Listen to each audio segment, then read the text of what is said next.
सिद्धाननत्वाराधिच चतुर्धाराधनाफलं क्रमेणाहं ध्रुवं वश्ये स्वस्वरूपोपलब्धे। पंचपरमेष्ठी भगवान की, अहिंसामय विश्व धर्म की, सिद्धांत शास्त्र की, परम पूज्य आचार्य भगवान अमित गति महामुनिराज की, चारित्र चक्रवर्ती 20वीं सदी के प्रथमाचार्य शांति सागर जी महाराज की, संत शिरोमणि आचार्य गुरुवर विद्यासागर जी महाराज की, शांतमूर्ति वत्सल रत्नाकराचार्य गुरुवर सन्मति सागर जी महाराज की, 3 9 करोड़ महामुनिराजों की आज के आनंद की।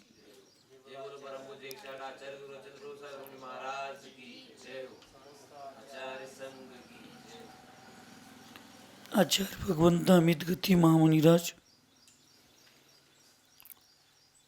वयावृत्ती गुणाचे जे 16 गुण असतात, ज्या 16 गुणांची प्राप्ती होते त्याची इथं चर्चा मरणखंडिका या ग्रंथात चालू असताना आज 10वा जो गुण आहे समाधी गुण, त्याची चर्चा या ठिकाणी करणार आहेत. पूर्व चर्चेमध्ये तीर्थ अविच्युती गुणाची चर्चा झालेली होती.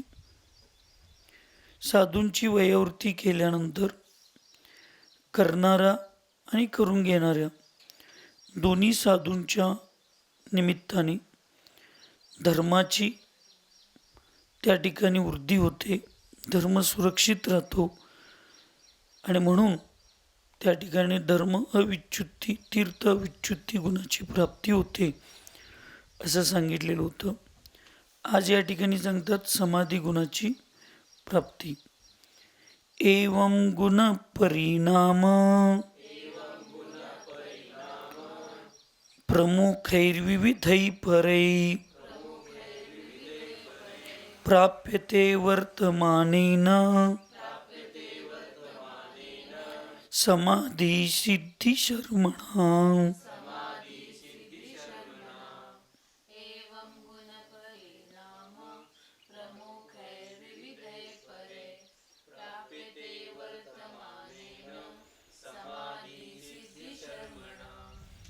इस प्रकार उपर्युक्त क्रम से कहे गए गुण परिणाम आदि 9 गुणों के द्वारा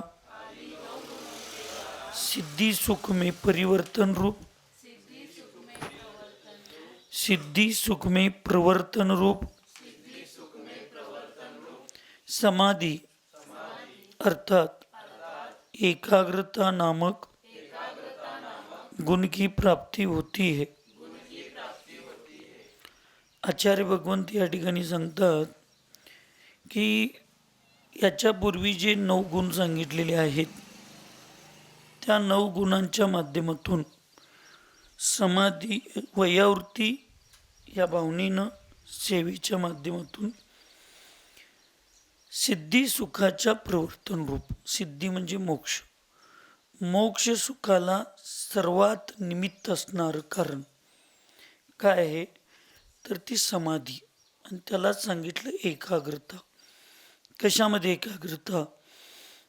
आत्मस्वभावामध्ये, आत्मगुणांच्या मध्ये एकाग्रता असते, त्यालाच समाधी म्हणतात.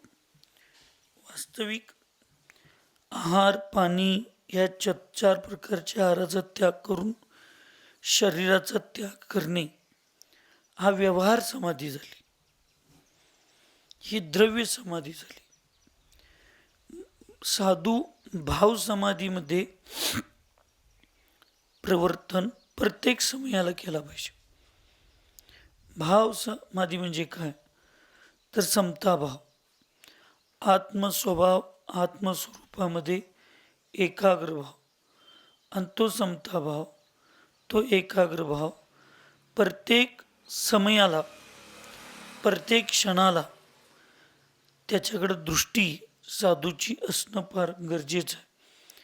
आणि म्हणून सिद्धी सुखाला सगळ्यात महत्त्वाचं निमित्त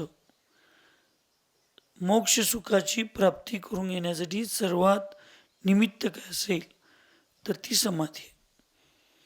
समता भाव आहे, एकाग्र भाव आहे. ही भावरूप द्रव्य समाधी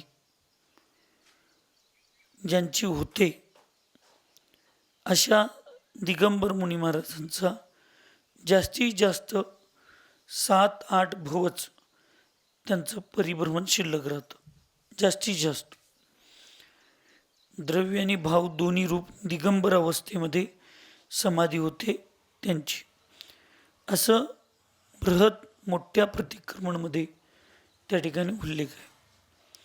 समजा एखादा जर प्रतिमाधारी सावक जर व्रतांच्या सहित समाधी ज्यावेळी साधतो परिणामपूर्वक, प्रतिमाधारी याचा अर्थ 2 प्रतिमेपेक्षा पुढं किंवा जास्तीत जास्त 7 प्रतिमेच्या पुढचा जो सावक असतो तो जर परिणामपूर्वक समाधी साधतो तर जास्तीत जास्त 15-16 भाव आणि अत्यंत सम्यक्तपूर्वक क्षयोपशमिक सम्यक्त्वेच्या उत्कृष्ट परिणामांनी ज्याची समाधी होते असा श्रावक सुद्धा जास्तीत जास्त 32 भावामध्ये क्रम करत करत करत तो 32 भावामध्ये मोक्षाला जाऊ शकतो. म्हणजे तो श्रावक अवस्थेत सुद्धा शांत परिणाम समता भावनेनं तो जर सम्यक्तपूर्वक अगदी दृढतेनं निश्चलपूर्वक त्याची समाधी झाली असेल तर हळूहळू त्याचा चढता क्रम तयार होतो आणि तो साधू पर्यायात येऊन 2-4-5 भावामध्ये आपल्या समाधीची भूमिका तो निर्माण करून तो मोक्षाला जाऊ शकतो असं आचार्यांनी सांगितलं. असा जो मोक्षासाठी आणि सिद्धपदासाठी सर्वात अत्यावश्यक जो गुण आहे, तपश्चर्या नसली तरी सिद्धत्वाची प्राप्ती होते. उपवास न करता सुद्धा सिद्धत्वाची प्राप्ती होते. परंतु समाधीशिवाय सिद्धत्वाची प्राप्ती 3 काळात होणार आणि ती समाधी रत्नत्रयपूर्वक आगमामध्ये मांडलेली आहे. मुनी अवस्थेमध्ये द्रव्य भाव दोन्ही रूपानं, स्वरूप आणि रूप दोन्ही पाहिजे. अशा समाधीची प्राप्ती, गुणाची प्राप्ती, त्या एकाग्र गुणाची प्राप्ती या वयावृत्तीच्या निमित्तानं होत असते.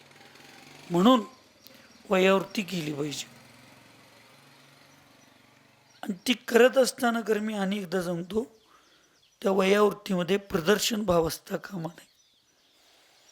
आत्मदर्शनाचे भाव पाहिजेत. त्या वयावृत्ती करत असताना उपकाराची भूमिका असता नसली पाहिजे. स्वतःवर उपकार करण्याची भूमिका असली पाहिजे पराची वयावृत्ती करत असताना. त्याच्यावर उपकार आदी प्रदर्शन आदी जर भाव असेल तर मग त्याच्यामुळं पुण्याचा प्रसंग येऊ शकतो, पापकर्माच्या निर्जरेचा प्रसंग येऊ शकत नाही.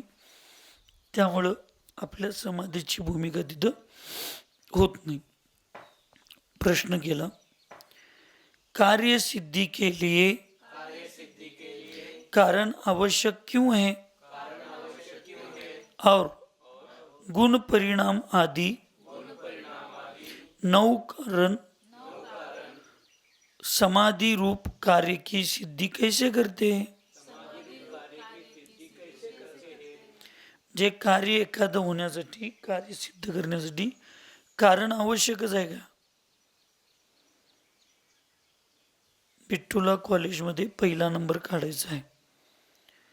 मग त्याच्यासाठी जितका काळ अभ्यास करायला पाहिजे, जितका वेळ अभ्यास करायला पाहिजे, ज्या पद्धतीनं लक्ष देऊन अभ्यास करायला पाहिजे हे त्याचं कारण आहे. मग ह्या कारणाशिवाय म्हणजे मला 1ला नंबर काढायचा आहे हे कार्य जर बिट्टू सिद्ध करायचं असेल तर मग अभ्यास करणं हे कारण आवश्यक आहे का? सांगा की तोंडानं. मग बिना अभ्यासाचं पहिला नंबर होत नाही, निघत नाही. निघतंय? काढून दाखवा. अभ्यासाशिवाय तुम्ही पास होऊ शकशील,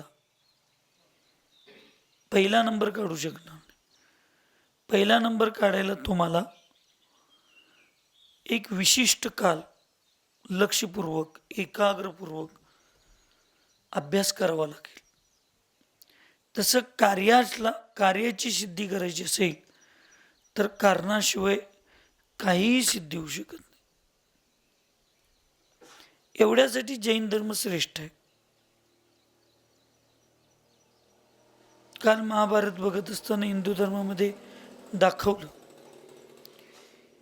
की एखाद्या गुरुच्या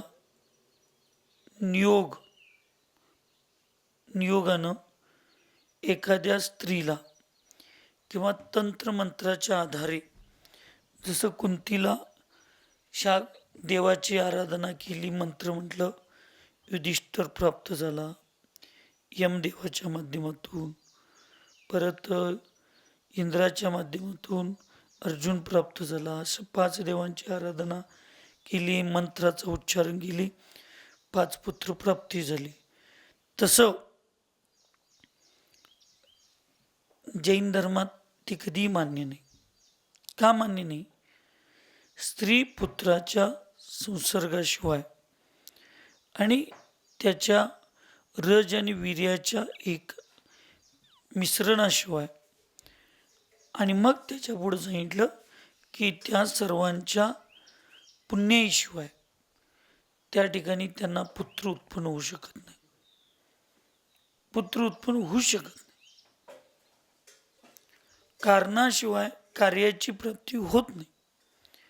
आणि हेच कारण आणि कार्यव्यवस्था तुम्हाला आम्हाला व्यवस्थित समजली नाही. जैन कुलामध्ये मनुष्यगतीमध्ये जन्म घेऊन सुद्धा कार्यकारण व्यवस्था आम्हाला कळली नाही, म्हणून आम्ही मिथ्यात्वाकडे प्रभावित होत चाललोय. या बाह्य व्यवस्थेत आम्ही मरून चाललोय. म्हणजे त्याच्यामध्ये आम्ही तल्लीन झालोय. पण वास्तविक एखादं कार्य व्हायला कारण काय हेच आम्हाला कळलं. आणि साधू लोक मला धरून सुद्धा आम्ही का मग चंचल, अस्थिर, अस्वस्थ आणि एक दुसऱ्यांशी आम्ही स्पर्धा का करायला लागलो? श्रावक लोक सुद्धा ही स्पर्धा का करायला लागली? तर त्या स्पर्धेचं एकच कारण आहे, कार्यकारण व्यवस्थेचा अभाव. आणि त्याचं ज्ञान जरी असलं तर त्याच्यावर श्रद्धा नाही, आणि श्रद्धा जरी असलं तर ते स्वीकारण्याचा पुरुषार्थ नाही. माझं जर पुण्य असेल तर समाजावर प्रभाव माझा पडला पाहिजे. समाजावर प्रभाव पडणं हे जे कार्य मला जर सिद्ध करायचं असेल तर त्याच्यासाठी मला 2, विशेष करून 3 कर्माचा उदय माझ्याकडं असला पाहिजे. पुण्यकर्माचा 1, यश कीर्ती नामकर्माचा उदय पाहिजे. 2, सुभग नामकर्माचा उदय पाहिजे. आणि 3, आधेय नामकर्माचा उदय. किमान हे 3. बाकीचे तर सगळे आहेतच सहयोगी. मुख्य रूपामध्ये ह्या 3 पुण्यकर्माचा उदय असला पाहिजे. ह्या 3 पुण्यकर्माचा उदय जर माझ्याकडे असेल तर आपोआप माझं कार्य दुसऱ्यांच्या मनामध्ये माझं स्थान निर्माण होणार आहे. दुसऱ्यांच्यावर माझा प्रभाव पडणार आहे आणि माझी यशकीर्ती आपोआप विश्वामध्ये पसरणार आहे. समजा मी आज कितीही चांगला असलो आणि या 3 पुण्यकर्माचा उदय जर माझा पूर्वीच्या याच्यामध्ये कर्तृत्वानं याच्या अपोजिट अनादेय, दुर्भग आणि अयशकीर्ती नामकर्माचा जर माझा उदय असेल तर कसा माझा समाजात प्रभाव पडेल? किंवा यशकीर्तीचा मंद उदय आहे, माझा पगारच 10,000 रुपये आहे आणि मी 10 कोटीचं फार्म हाऊस बांधायचा विचार करू लागलो, घर बांधायचा विचार करू लागलो, शक्य आहे? माझ्या पगारा एवढंच माझं काम होणार आहे, तसं माझं जेवढं पुण्य आहे तेवढंच माझं काम होणार आहे. मग माझ्या यशकीर्तीचा जर मंद उदय असेल तर तेवढाच माझा प्रभाव होणार आहे. ही कार्यकारण व्यवस्था आहे. मी अभ्यास केलो फांद्यात तरच मी पास होणार आहे, पहिला नंबर काढणार आहे. नुसता देवापुढे जाऊन बसलो आणि अभ्यासच नाही केलो तर मी पास होईन का? माझा नंबर येईल का? मूळ कार्यकारण व्यवस्था आमच्या लक्षात असली पाहिजे आणि ती ज्यांच्या लक्षात आहे ती मग या मिथ्यात्वावर प्रभावित होत नाही, समीचीन जिनधर्माला प्रभावित करून घेतात आणि ते कार्य होतं. आणि म्हणून मग माणसाला जे त्रास विकल्प होतो त्याचं कारण या ज्ञानाचा अभाव किंवा या ज्ञानाची कमतरता आहे. मग आपल्या पुण्यपापाला समजावून न घेता इतरांना दोष देण्यात काही वत्सले सागर काही अर्थ नसतो. त्याच्यात माझं जर पुण्याचा उदय असेल ना तर माझ्या डोळ्यावर सगळं काम होतील. माझ्या पापकर्माचा जर उदय असेल तर सांगून तर काम होणारच नाही आणि उलट चार चौघांच्या समोरच्यांच्याकडे बोलून स्वतःचा अपमान करून घ्यायची वेळ येते. आणि त्यावेळी आपल्याला मग आपला अभिमान जागा होतो, मी महाराज आहे, तुम्ही मला चार चौघात कसं बोलताय? तुम्ही कामच सांगितलं नसतं तर त्यांनी कशाला तुम्हाला उरपट बोलले असते? स्वाभिमानाच्या अभावामध्ये समोरच्यांच्या पुढं आपल्याला बोलून घ्यायची वेळ येते. मग आपल्याला समोरच्यांच्याकडून अपमान होतो. एक कार्य झालं, एक कार्य कारणाच्या अभावात होऊ शकत नाही. कारणच आहे आपल्या स्वाभिमानाचा अभाव. आपलं काम आपण स्वतःच करायला लागलो तर दुसऱ्यांच्यावर आपण आधारभूतच नाही राहिलो तर कशाला त्यांना त्रास द्यायचा प्रसंग येतो आणि त्यांच्याकडं बोलून घेऊन चार लोकांच्यात आपला अपमान करून घ्यायचं तर का कार्य घडतं? घडलंच नसतं. म्हणून सगळ्यात पहिला साधूंनी हे ठरवलं पाहिजे, याच्यावर विश्वास ठेवला पाहिजे. याला ह्योच आधार तुम्हाला आम्हाला निर्विकल्प समाधीसाठी निमित्त होणार आहे. आणि हे जर समाधीचं कारण तुम्हाला जर कार्य सिद्ध करायचं असेल तर वर्तमानमध्ये ही एकाग्र बुद्धीनं स्थिर होणं आणि स्वावलंबी जीवन जगणं, समताभाव ठेवणं हे कारण आमच्याकडे पाहिजे. आणि जर सिद्ध स्वरूपाचं कार्य सिद्ध करायचं असेल तर वर्तमानमध्ये त्याला समाधी हेच कारण आहे, इतर काहीही नाही, हे लक्षात घेतलं पाहिजे. म्हणून इथं कार्यकारणाची सिद्धी सांगत आहेत. उत्तर, कारणों का संग्रह किए बिना इष्ट कार्य की सिद्धि कदापि नहीं होती और कारणों का संग्रह तब किया जाता है जब कार्य करने का भाव जागृत होता है. आज जे माझ्या जीवनात दुःख आहे, संकट आहे, एखादं कार्य माझं होत नाही किंवा त्रास वाईट व्हायला लागले, माझं एक कार्य आहे, याला कारणच आहे पूर्वी केलेल्या अशुभ कारणांचा संग्रह. पापकर्म, अशुभ पापकर्म हे कारण आहे, फक्त निमित्त आहे समोरचा व्यक्ती. अभि तू ज्या बँकेत काम करतोस त्या बँकेत दीपेशनं कर्ज काढलं. बँकवाले कर्ज घ्या म्हणून गेलती काय दीपेशनं मला बँकेत कर्ज द्या म्हणून गेलता? दीपेशनं कर्ज द्या म्हणून गेला. मग तिथं तुम्ही त्याच्या पुढं फॉर्मॅट ठेवला की एवढ्या कर्जाला 3 महिन्याचा घेतला तर हप्ता एवढा आहे, 6 महिन्याचा हप्ता घेतला तर एवढा आहे, वार्षिक हप्ता घेतला तर एवढा आहे, आणि असे हप्ते व्याजासकट तुम्ही भरत गेला तर 5 वर्षामध्ये कर्ज फिटायचं असेल तर असं करावं लागेल, 7 वर्षामध्ये फिटायचं असेल तर एवढं करावं लागेल, 10 वर्षामध्ये फिटायचं असेल तर एवढं करावं लागेल. दीपेशनं ते मान्य केला, कर्ज काढला. एक 2-3 हप्ते नियमित तो भरला. तिथून पुढं 4-5 हप्ते तो भरलाच नाही. मग 1-2 हप्ते भरलं नाही म्हटल्यावर श्लोकच ना, श्लोक त्या बँकेमध्ये शिपाई आहे. मग पहिला 2दा पोस्टाच्या माध्यमातून नोटीस आली की आपले 2 हप्ते तटलेले आहेत, लवकरात लवकर भरा, नियमित करा, अन्यथा तुमच्यावर कारवाई करण्यात येईल. दीपेशनं त्याच्याकडे दुर्लक्ष केला. परत 2 हप्ते चुकले. परत एकदा श्लोक आला आणि सांगितला, हँड नोटीस दिला की तुम्ही हे 4 हप्ते तुमचे राहिलेत, हे नियमित करा, अन्यथा जप्ती येण्याची शक्यता आहे, जप्ती काढील तुमच्यावर बँक.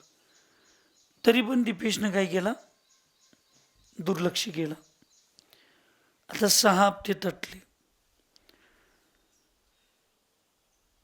3-4 वर्ष झालं लग्नच ठरत नव्हतं. बरोबर असे एक स्थळ प्रसंग पसंत पडले दोघांना एकमेकांना.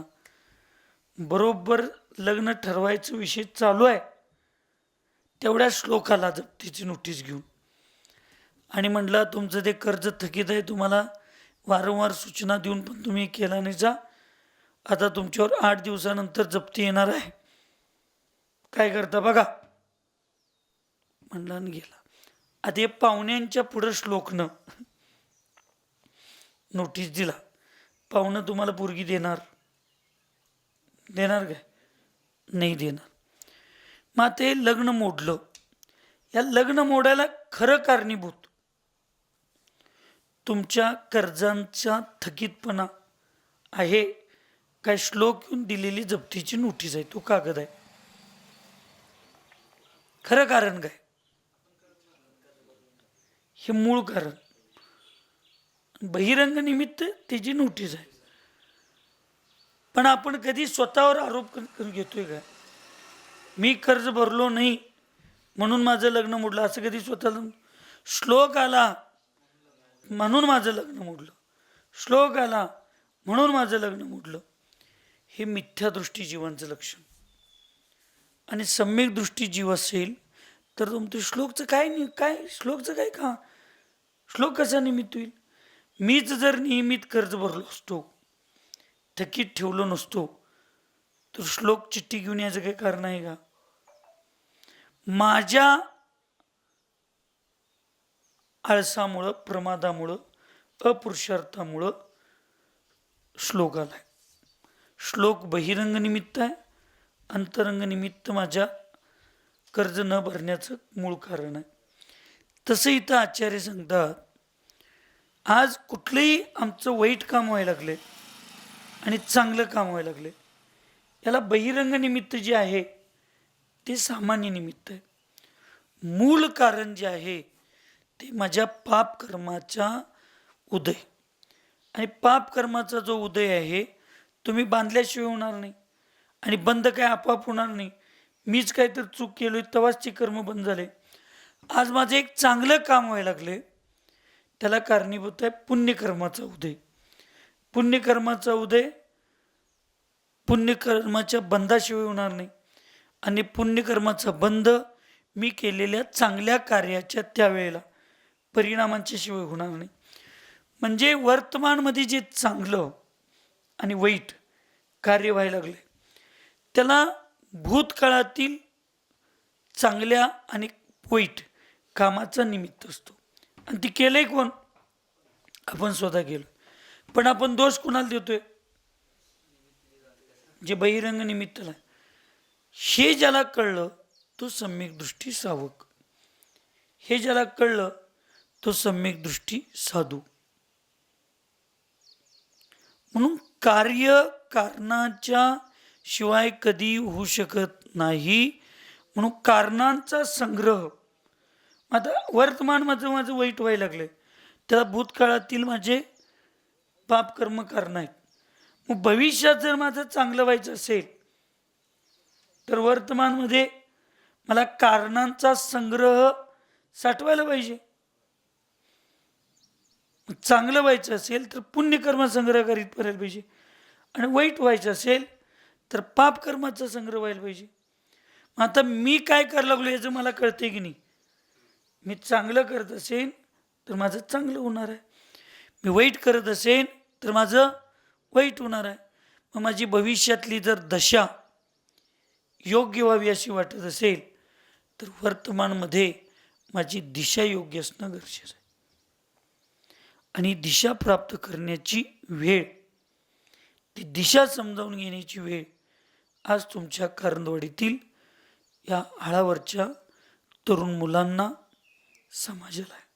पूजा 5 दिवसाची आहे, 6 दिवसाची आहे. पूजेसाठी करू नका, तुमच्या भविष्यासाठी आणि आयुष्यासाठी योग्य दिशा मिळण्यासाठी तुम्ही साधूंच्या संगतीत आणि या धर्माचा आधार घ्या.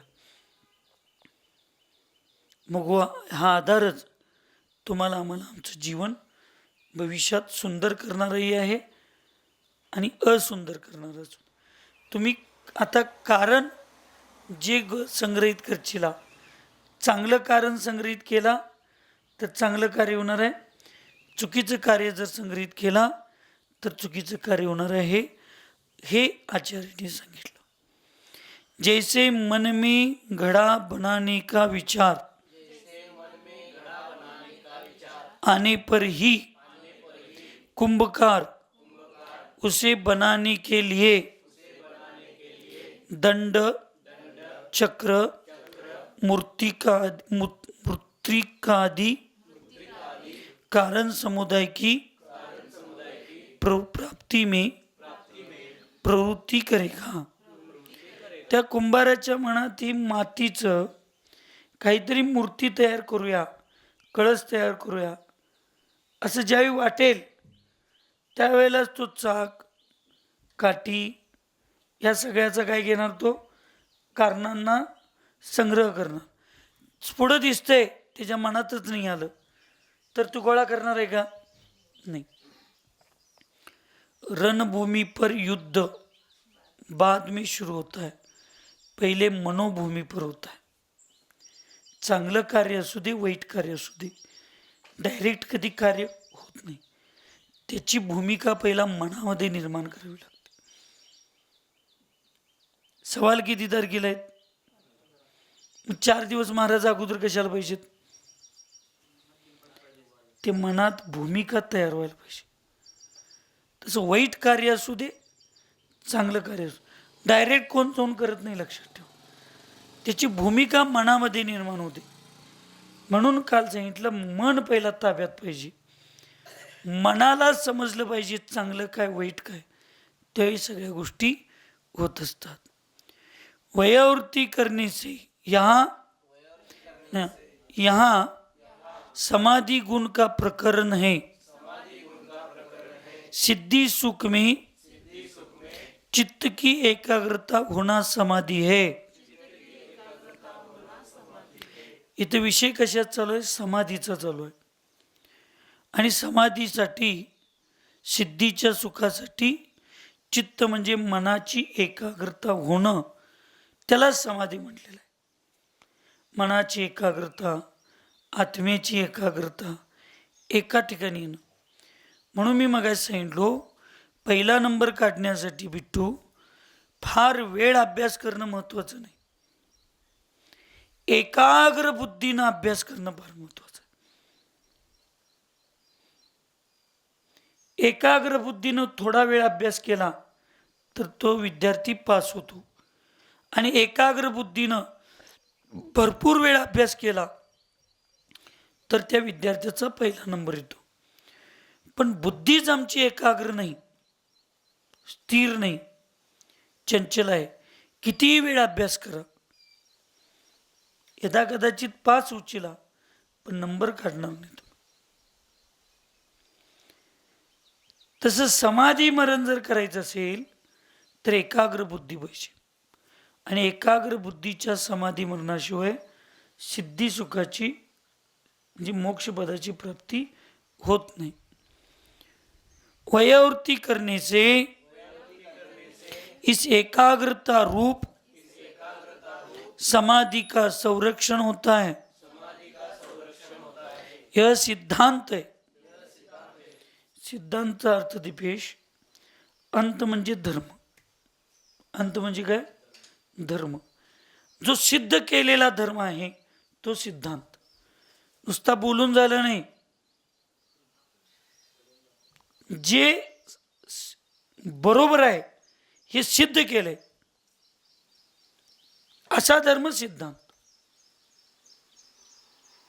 नुसताच काय म्हणतोय आपण, पुढ्या सोडू नकोस हवेत, उगाच बिनदोऱ्याचं हवेत पतंग उडवू नकोस म्हणतो की नाही आपण, असं जे सगळं आहे ते सगळं बाहेरचं। सिद्धांत काय आम्ही बोललोय, भगवंतानी आमच्यात काय सांगितलंय ते योग्य आहे ते सिद्धच करून दावलंय। उगाच बोलायचं म्हणून जीभ आहे म्हणून उचलू नकोस कशी पण असं म्हणतोय नाही आपण। तसं जैन धर्मात काही नाही, लक्षात। जैन धर्मात जे सांगितले ते सिद्ध करून दाखवलं म्हणून त्याला सिद्धांत म्हटलं। सिद्ध केलेला धर्म म्हणजे सिद्धांत। सिद्धांतात काय सांगितलं, जर तुम्हाला समाधी साधायची आहे, तुमच्या मनाला एकाग्रता करायचं आहे, एकाग्र बुद्धीनं तुम्हाला तुमच्या आत्म्याचं मनाचं चिंतन करायचं आहे, तर त्याला सगळ्यात मोठं कारण काय असेल तर ती साधूंची वयावृत्ती। काय करायला पाहिजे तुम्ही? वयावृत्ती करायला पाहिजे। आणि कशी केली पाहिजे वयावृत्ती? रात्री तेल लावून मॉलिश केलं की ती तेल तिथंच, वाटी तिथंच, नॅपकिन तिथंच, महाराजीनं ज्या चटईवर वयावृत्ती केल्या ती चटई तसंच तिथंच टाकायचं। दुसऱ्या दिवशी माणसं आल्यावर मग गोळा करायचा, तर का त्याला मुंग्या लागलेल्या असतात। अशी जबरदस्तीनं वयावृत्ती करणे असं तुम्ही करताय असं म्हणत नाही, जनरली सांगायला लागलो। काळजीपूर्वक केली पाहिजे।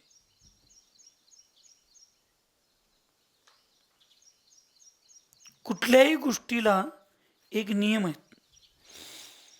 साधं गाडी, हे ट्रॅक्टर तुम्ही लावलाय की नाही, ह्या लावण्याच्या पद्धतीवरनं याचा ड्रायव्हर जातीवंत ड्रायव्हर आहे काय नुसता बघून बघून ड्रायव्हर आहे हे कळत असते।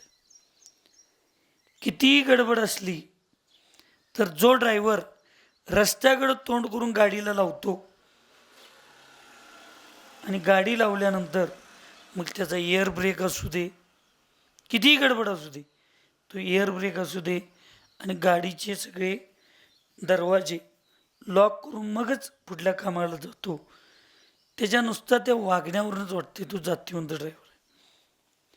ती गाडी स्वतःची असू दे किंवा दुसऱ्याच्यात तो नोकर ड्रायव्हर म्हणून काम करू दे, सकाळी उठल्याबरोबर जो ड्रायव्हर गाडी पुसतो, धुतो, व्यवस्थित सगळं करतो, नुसता बाहेरनं न दिसण्यासाठी, आतनं सुद्धा ते लब्बर वगैरे काढून बाहेर झाडून असं व्यवस्थित करतो, तो म्हणायचं जातीवंत। त्याला ड्रायव्हरकीचा छंद आहे, आनंद आहे। नुसता पगार घेण्यासाठी जो ड्रायव्हर होतो त्या असल्या गोष्टी काही करत नाही, तो मालकाला दिसण्यापुरतं जेवढं आहे तेवढंच करतो। पण ह्याच्यावर माझं पोट चाललंय हे ज्याला कळतं तो रोज उठून ऑइल चेक करणार, डिझेल चेक करणार, तो खटक्यावर चेंज करणार, चेक करत नाही त्या मीटरवर, तो ती गाडी उघडून ते काठी घालून ती काय मीटर पट्टी घालून सगळं हे त्याचे नियम आहेत। तसं अंतरंगातनं मी वयावरती करत असेन, अंतरंगातनं मी धर्म करत असेन, अंतरंगातनं जर गुरूंची मी सेवा करत असेन, तर मी काय करा लागलोय हे कुणाला कळता सुद्धा काम नाही, एवढ्या अंतरंगपूर्वक गुपचूप सगळ्या सेवा केल्या पाहिजेत. मी किती काम करतोय दाखवण्याची भूमिका जिथं असते, तिथं काम तर चालू आहे, पण तिथं प्रदर्शन आहे. मी करा लागलोय म्हणून हे सगळं व्हायला लागले, मी करालोय म्हणून हे सगळं चाललंय. बर, आपण जन्मायच्या अगोदर कारंदवाडी हाळामध्ये धर्म होता काय नव्हता? तुम्ही मेल्यावर मग तुम्ही काय करायला लागलाय? तुमच्यामुळं काय चाललंय इथं?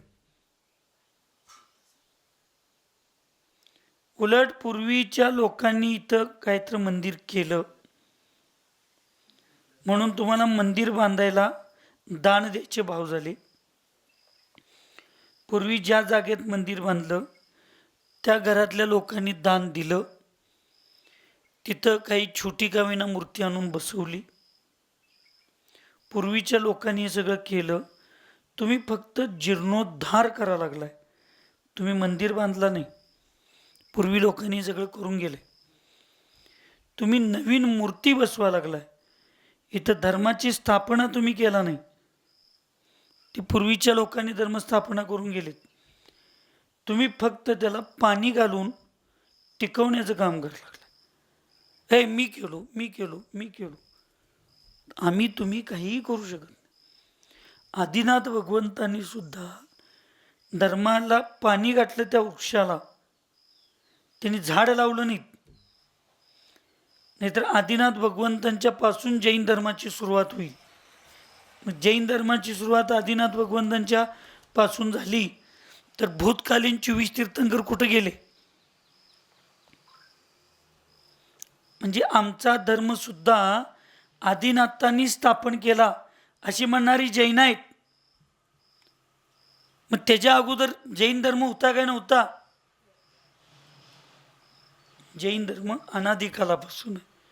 त्याचा स्थापक कोण नाही, संस्थापक कोण नाही, फक्त त्याचे संरक्षक आहेत.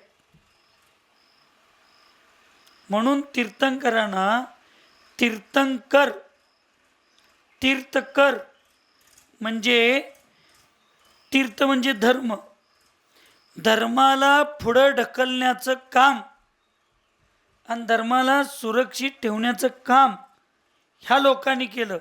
यांनी धर्माची स्थापना केली नाही. तसं कारंदवाडी मळ्यातल्या लोकांनो, तुम्ही काय धर्माची स्थापना केला नाही, इथं तुम्ही धर्म सुरक्षित ठेवण्याचा प्रयत्न करायला लागलाय. मग जो भाग घेईल तो धर्म सुरक्षित करणाऱ्यांच्या यादीत येईल. जो भाग येणार नाही तो धर्माला असुरक्षित ठेवणाऱ्यांच्या यादीत त्याचं नाव जाईल. मग धर्माला सुरक्षित ठेवणाऱ्याचं नाव ज्याला यादीत पाहिजे त्याला पुण्य मिळेल. ज्याचं नाव धर्माच्या असुरक्षिततेच्या यादीत जाईल त्याला पाप मिळेल. पापामुळं दुःख मिळेल भविष्यात आणि पुण्यामुळं सुख मिळेल. मग हे सुख मिळवायचं भविष्यात आणि दुःख मिळवायचं कुणाच्या हातात आहे? आपल्या स्वतःच्या हातात. पण आम्ही नावं ठेवत कुणाला बसलोय? दुसऱ्या. तसं वात्सल्य सागरजी महाराज वयावृत्ती, धर्म ही ज्या गोष्टी आहेत अभि, ह्या प्रदर्शनाच्या गोष्टी नाहीत, ह्या आत्मदर्शनाच्या गोष्टी. आज आमचा संघ चालतोय व्यवहारामध्ये, निश्चयामध्ये चालतोय, त्याला कारणीभूत आमचं पुण्य सामुदायिक. त्या पुण्याला कारणीभूत गुरूंचे संस्कार आहेत, आईवडिलांचे संस्कार आहेत, आणि ते आम्ही स्वीकारून काय तर थोडंफार चांगलं काम केलोय म्हणून ते पुण्य आमचंच करायला लागले. या भाग नंतरचा. पण व्यवहारामध्ये जो संघ चालतो त्याच्यासाठी येणारा पैसा, त्याच्यासाठी करणारी सेवा करणारी लोक, ही जेवढी तुम्हाला दिसतात ना त्याच्यापेक्षा जास्त संख्या आहे त्याची. संघ चालवायला प्रदीप खोत सरांनी 10,000 रुपये दिलं. त्या 10,000 मध्ये आमचा संघ चालत नाही. पण गुप्तमध्ये कुणाला माहीत नाही ते एक भक्तीपोटी, श्रद्धेपोटी, कर्तव्यापोटी आमच्या संघाला स्वीकारणारे असे अनेक लोक आहेत. अनेक लोक त्यांनी पैसे किती दिलेत आणि संघ व्यवस्थापन कसं चालू आहे. मला सुद्धा एक एकदा विचार करतोय की आपल्याला माझ्यासमोर तर कोण दानच दिलं नाहीत, 6 महिने झालं, तरी पण ही संघ व्यवस्था कशी चालू आहे. मग मला दीदींना विचारावं लागतंय हे काय चालू आहे, कसं चालू आहे. त्यावेळी दीदी म्हणतात, त्यावेळी आलते त्यावेळी संतोष काकांनी पैसे देऊन गेलेत, कुणाला बोलू नका, आचार्शींना पण बोलू नका, कुणाला सांगण्याची गरज नाही, संघ माझा आहे, माझी जबाबदारी आहे, माझं कर्तव्य आहे, हे चालवायचं आहे. त्यामुळे त्यांनी बिन सांगता, बिन प्रदर्शन करता पैसे देऊन गेले. असे कित्येक लोक आहेत, असे कित्येक श्रावक श्राविक आहेत की गुप्तपणे येतात, चौक्यात काम करतात, वर्षण आतल्यात स्वयंपाकघरात राहतात, शोधन करून श्रावकांच्या तुमच्या चौकीवाल्यांच्या हातात देतात. तुम्ही तिकडं सगळं फोटोमध्ये शूटिंगमध्ये पुढं तुम्ही असताय, तुम्ही आहार देताय, निघून जातात त्यांनी बाहेरच्या बाहेर. अशी कित्येक लोक आहेत. आष्ट्याचे सरदाताई, उषाताई, ते कोले गीताताई, कुंभोजची लोक आहेत, दीदी लोक आहेत, अशा कित्येक श्राविक आहेत. आमच्या हॉस्पिटलमध्ये त्या रेखाताई आहेत, त्या प्रतिभाताई आहेत, असे कित्येक श्रावक आहेत.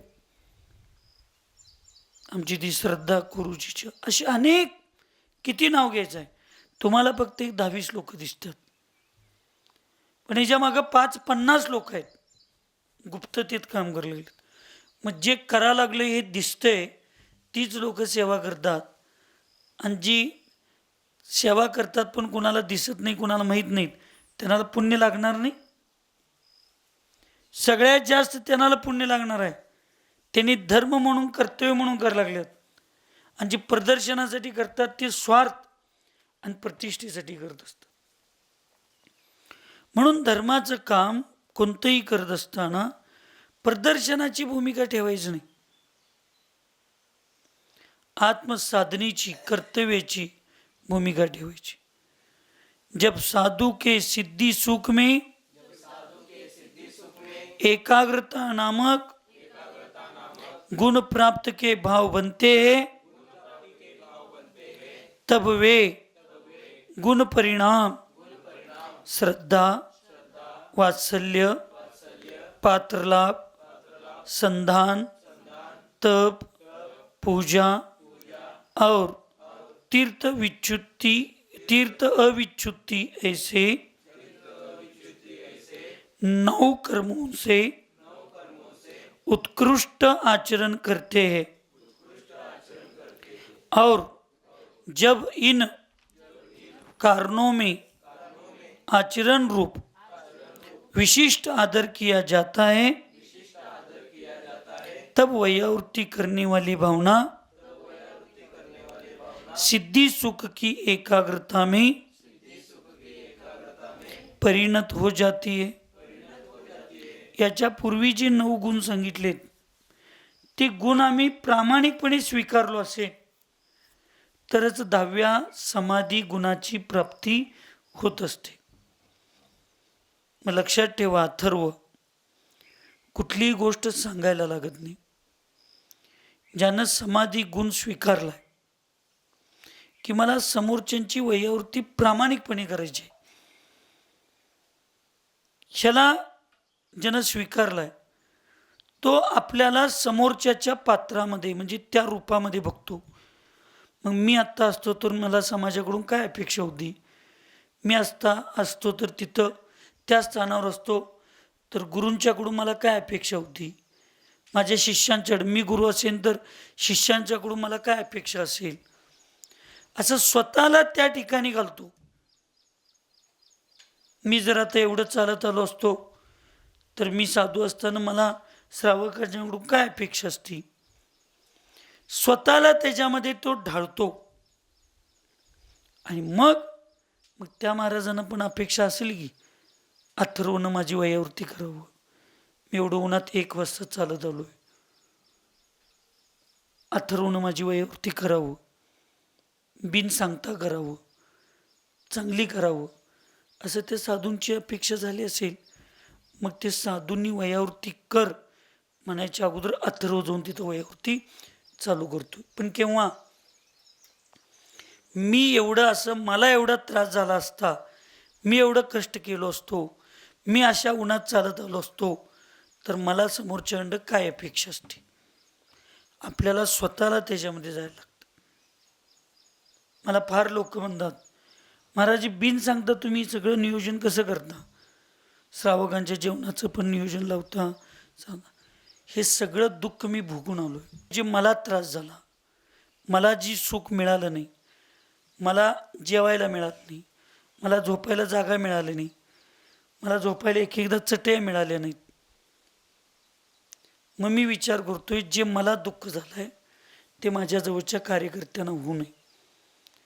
म्हणून मी तुमच्या पोयार पोचायच्या अगोदर सूचना दिलेली असतोय, त्या गावात त्यांच्या वासाची व्यवस्था करा.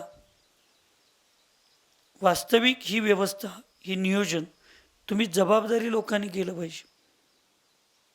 की ज्यावेळी तुम्हाला फोन येतोय की महाराज किती वाजता निघणार आहेत, किती वाजता कारंदवाडीत येणार आहेत, तर महाराज यावेळी निघणार आहेत, यावेळी पोचणार आहेत. महाराजांच्या सोबत 1-4-5 मुलं आहेत, ती राहणार आहेत, त्यांच्या वासाची व्यवस्था करा, त्यांच्या जेवणाची व्यवस्था करा. आणि सोडायला येणारे 1-22 लोक दिसत आहेत, त्यांना निदान चहा पाण्याची तर सोय करा. ही सांगायची जबाबदारी कुणाची?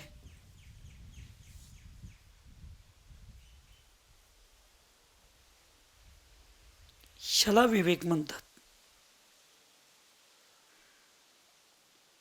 तुम्हाला माहिती आहे महाराजी करतात, आपल्याला काही करायची गरज नाही. पण हे तुम्ही जोपर्यंत शिकणार नाही तोपर्यंत एक चांगला कार्यकर्ता तुम्ही होणार नाही. चांगल्या कार्यकर्त्याला, सेवकाला, वयावरती करणाऱ्यांना हे सगळं माहीत पाहिजे.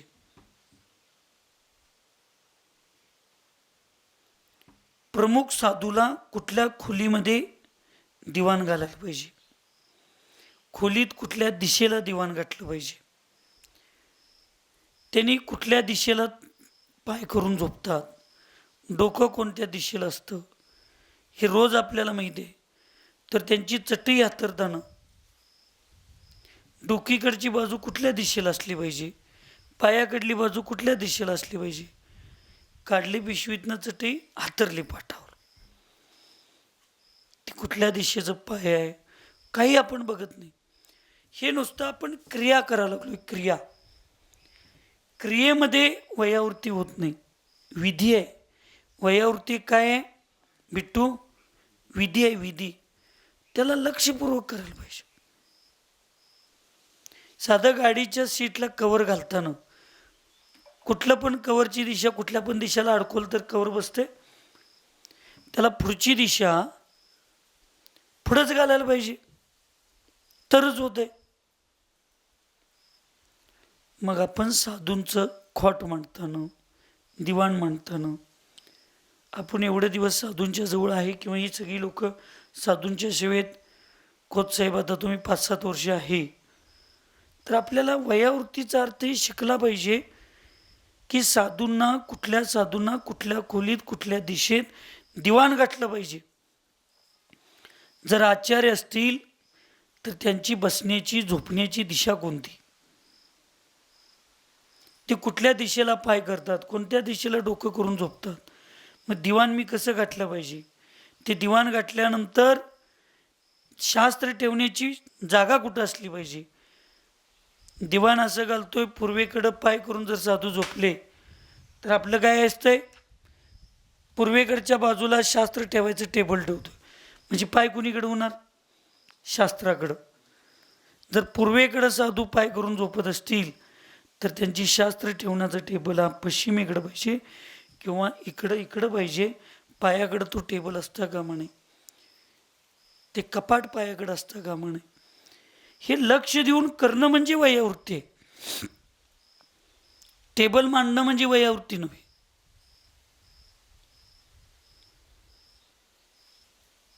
नाईलाज असतं आम्हाला करून घ्यायची पडी. त्या घराची नैऋत्य दिशा कोणती होती? आपण जिथं राहतोय त्या घराची नैऋत्य दिशा कोणती होती?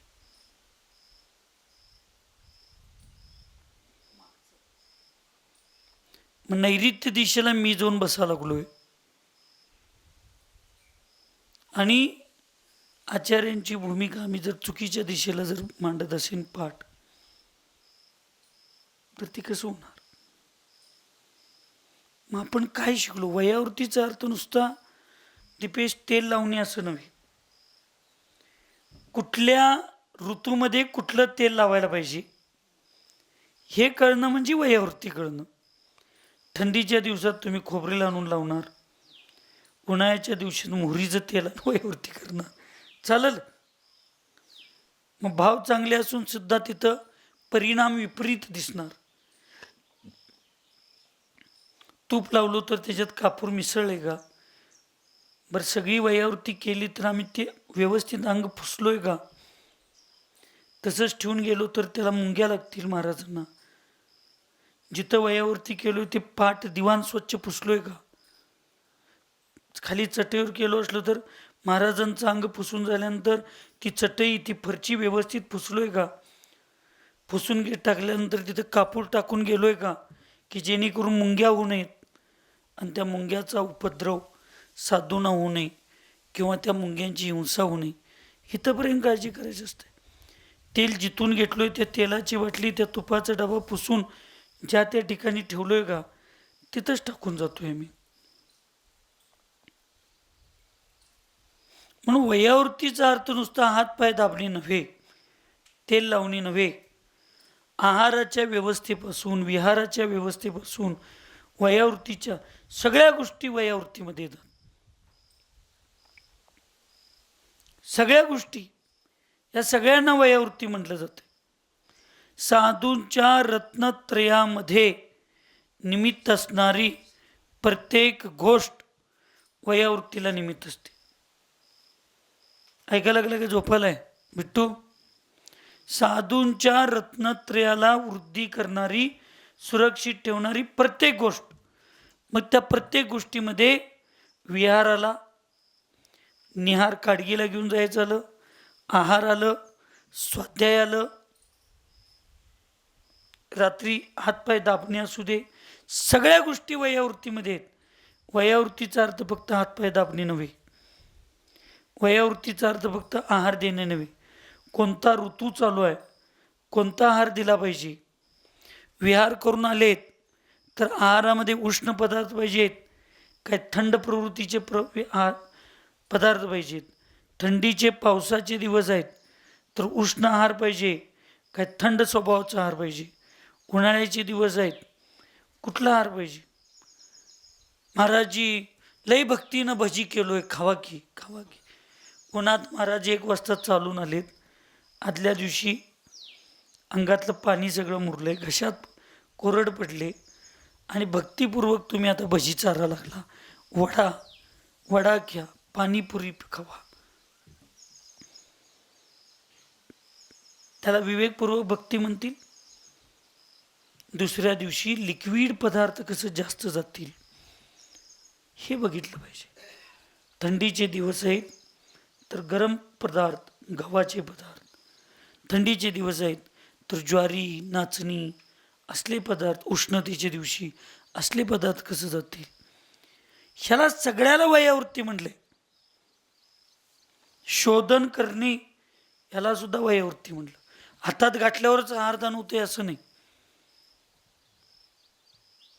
तर या सगळ्या वयावृत्तीमध्ये आपण करायला पाहिजे आणि ही सगळी मग मनाला एकाग्र करून मोक्षाला निमित्त ठरायला निमित्त होते. अर्थात वयावृत्ती करने वाले को शुद्ध चित्त से वयावृत्ति करने के कारण उपर्युक्त 9 गुण प्राप्त हो जाते हैं. तब वयावृत्ति उनकी वयावर्त करने वाली अभ्यंतर परिणति स्वयं में सिद्धि सुख की एकाग्रता में परिणत हो जाती है. एक तर यातलं आपल्याला काही माहित नाही आणि सांगायला लागले की करतो की थांबा की दम नाही काय, आणि आपण आपल्या मोठ्या लोकांना 4 लोकांच्यात उरपाट बोलून मोकळं. म्हणजे तुम्ही जे काम करायला लागलाय ना, हे काम मनापासून करायला नाही. तुम्हाला एक काम करण्यामध्ये दुःख आहे, हे काम करण्यामध्ये तुमच्या वेदना आहेत. आणि वात्सल्य सागर महाराज, चंद्रकीर्ती सागर महाराज, आपलं काम करण्यामध्ये समोरच्यांना त्रास आहे, त्यांचं मन ही करण्याची इच्छा नाही, हे माहीत असून सुद्धा आपण साधू त्यांना काम सांगतोय. म्हणजे आपली मूर्खता किती मोठी. समोरच्यांची इच्छा नाही तुमचं कमंडल घ्यायचं, तरी सुद्धा आम्ही त्यांना जबरदस्तीनं कमंडल द्यायला लागलो. समोरच्यांची इच्छा नाही आम्हाला वयावृत्ती करायची, तरी पण आम्ही त्यांना जबरदस्तीनं वयावृत्ती करायला होत असेल तर अति भारारोपणाचं पाप आहे, लक्षात ठेवा. साधू म्हणून जो साधू कार्यकारणावर व्यवस्था ठेवून कर्मसिद्धांतावर व्यवस्था ठेवतोय ना, तो स्वतःच्या तोंडानं कधीही म्हणत नाही माझी वयावृत्ती करा.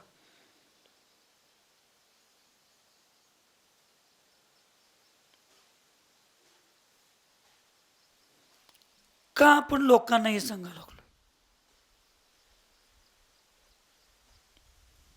तुमच्या माहितीसाठी सांगतो, म्हणजे सगळे प्रूफ आहेत. माझा चष्मा फुटला तरी मी कधी म्हणत नाही माझा चष्मा फुटलाय, चष्मा आणून द्या. कोणाला तर बोलवा. ज्या दिवशी कुणाला कळेल त्या दिवशी आणला तर आणेल, नाही तर राहू दे. आपण न टावळायच्यावरनं 40-40 किलोमीटर लोकांना पळवतोय. काय आपल्याकडं? अनर्थदंड, अतिभारारोपण. मी माझा मोठेपणा सांगत नाही, हे माझ्या गुरूंचंड शिकलेले गुण आहेत. चष्म्याला मधनं माझ्या क्रॅशेस पडले होते, चिरला होता. मी 15-16 दिवस तसा चष्मा घालत होतो, पण संघातल्या ब्रह्मचारिणींना सुद्धा सूचना दिली नाही. ज्यावेळी त्यांचं लक्ष देईल, माझं पुण्याचा उदय होईल, कुणाच्या तर लक्षात येईल, आणून देतील, नाही तर राहील. पुण्य असलं तर सगळं मिळतंय, पाप असलं तर काही मिळत नाही. याच्यावर विश्वास पाहिजे आपला. आणि हीच श्रद्धा आमच्याकडं नसल्यामुळं या राग द्वेषाच्या भूमिका आमच्या चालू झाल्यात, लक्षात ठेवा.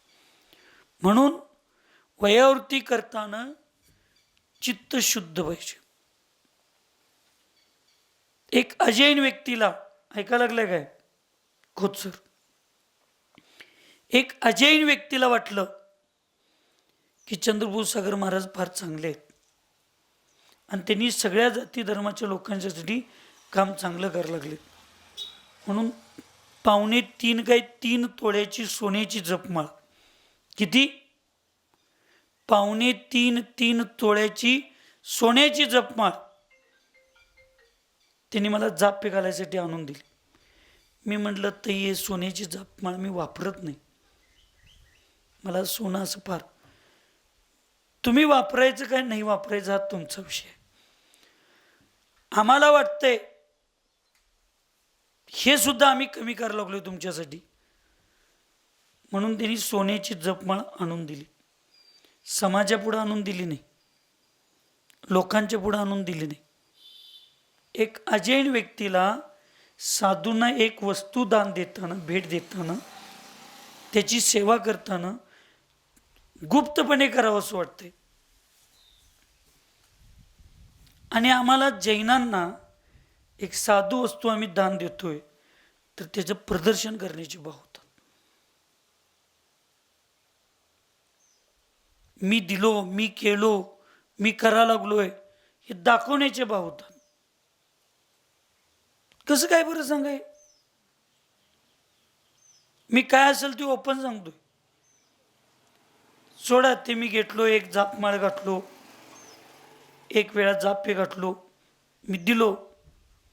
आता विशिष्ट पंचकल्याण पूजा किंवा काहीतरी विशिष्ट एक कुणाच्या तर समाधीची किंवा रथ काहीतरी एक चांगल्या भावनेनं आम्ही ज्या वेळेला एक साधना करत असतो त्यावेळेला उच्च द्रव्यांनी केलेले भावना उच्च पुण्याने कर्मनिजेला निमित्त ठरतात.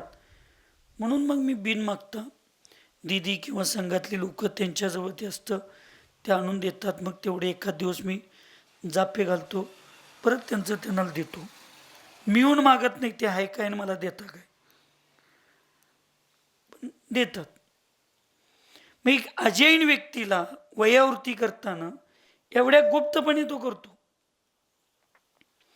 म्हणजे द्यायची वस्तू सुद्धा, देण्यायोग्य वस्तू सुद्धा लोक गुप्तमध्ये दान देतात. आणि न देण्यायोग्य वस्तू, साधूंना मोबाईल किंवा लॅपटॉप, ही संस्थेची व्यवस्था आहे, साधूची वैयक्तिक व्यवस्था नाही. पण ठीक आहे, आज एक संघ व्यवस्था, भविष्यात इकडं तिकडं जाणं करणं ह्याच्यासाठी संघात एक मोबाईल पाहिजे म्हणजे प्रत्येक संघात आहे. पण वास्तविक ते गुप्त द्यायला पाहिजे. ते देताना स्टेजवर शूटिंग करून आपण देतो. जी वस्तू गुप्त द्यायला पाहिजे त्याचं लोक प्रदर्शन करायला लागले, आणि जी लोक वस्तू प्रदर्शन करून द्यायला पाहिजेत, शास्त्र बिस्त्र वगैरे किंवा काय, ते सुद्धा लोकांना ते गुप्त द्यावं आपण द्यायला लागलो हे कुणाला कळायला सुद्धा नको असं वाटतंय. म्हणून शुद्ध मनानं वयावृत्ती करणं यावरच्या गुणांच्यासाठी निमित्त असतं. क्योंकि तब उनकी वयावृत्ती करने वाली अभ्यंतर परिणति स्वयं में सिद्धि सुख की एकाग्रता में परिणत हो जाती है.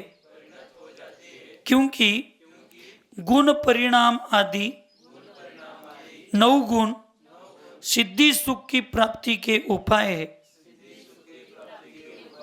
अतः वे आत्मा से सिद्धि सुख की एकाग्रता रूप समाधि को जोड़े बिना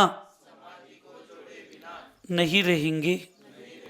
म्हणून कोणतंही आपण जे काम करतो धर्माचं ते निस्वार्थपणे केलं पाहिजे, निपक्षपणे केलं पाहिजे, आणि एक सर्वसामान्यतः असं केलं पाहिजे. प्रदर्शनाचे भाव त्याच्यामध्ये असता कामा नयेत, अहंकाराचे भाव असता कामा नयेत, ईर्षेचे भाव असता कामा नयेत. आपल्या स्वतःच्या उन्नतीसाठी आपण प्रत्येक कार्य केलं पाहिजेत. अशा समाधीला, सिद्धी सुखाला प्राप्ती असणारी समाधी आणि समाधीच्या निमित्त असणारे गुण, वयावृत्ती गुण माझ्यात तुमच्यात अत्यंत उत्साही आणि निर्मल मनानं करण्याचे भाव देत. एवढीच मंगलमय भावना व्यक्त करून सुखी रहे सब जीव जगत में, कोई कभी न घबरावे, वैर पाप अभिमान छोड़ जग, नित्य नए मंगल गावे. ओम नमः. सबको क्षमा, सबसे क्षमा.